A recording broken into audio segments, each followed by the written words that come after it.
ભગવાન જગન્નાથની અષાઢી બીજના રોજ નીકળનારી 148મી રથયાત્રા પહેલાં આજરોજ જળયાત્રા યોજાઈ હતી। આજે સવારે 8:30 કલાકે ગંગા પૂજન વિધિ કરવામાં આવી હતી, જે બાદ સાબરમતી નદીએ જઈ પ્રથમવાર એસી ક્રૂઝની મદદથી નદીની મધ્યમાં જઈને પાણી લાવવામાં આવ્યું હતું।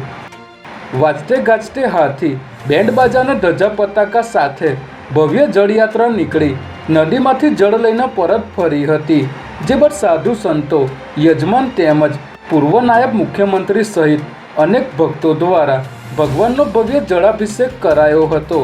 ત્યારબાદ જમાલપુર જગન્નાથ મંદિરે સાધુ સંતોનો ભંડારો યોજાયો હતો। ખોખરા પોલીસ સ્ટેશનની સામે જ એક યુવકને તેના પિતા અને ભાઈની સામે છરીના ઘા ઝીકી મોતને ઘાટ ઉતારી દેવામાં આવ્યો છે, જેમાં 7,000 રૂપિયાની ચોરીનો આરોપ મૂકીને બાબાવાડ સોસાયટીમાં રહેતો એક સગીર, તેનો ભાઈ અને સન્ની દંતાણી નામના યુવકે મૃતકને આડેધડ છરીના ઘા માર્યા હતા, જે બાદ શુભમને સારવાર માટે હોસ્પિટલ ખસેડવામાં આવ્યો હતો, જ્યાં ફરજ પરના તબીબોએ તેને મૃત જાહેર કર્યો હતો। ત્યારે ઘટનાની જાણ થતાં પોલીસ તાત્કાલિક હોસ્પિટલ પહોંચી હતી અને ત્રણેય આરોપીઓ સામે હત્યાનો ગુનો દાખલ કરી આગળની કાર્યવાહી હાથ ધરી છે।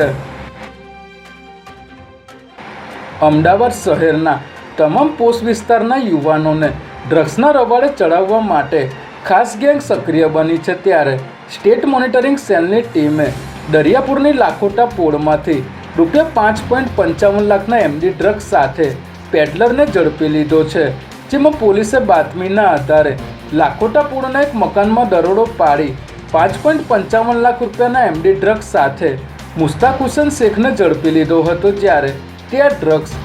અકીબ અહેમદ પાસેથી લાવ્યો હોવાનું કબૂલતા પોલીસે તેને ઝડપી લેવા ચક્રો ગતિમાન કર્યા છે।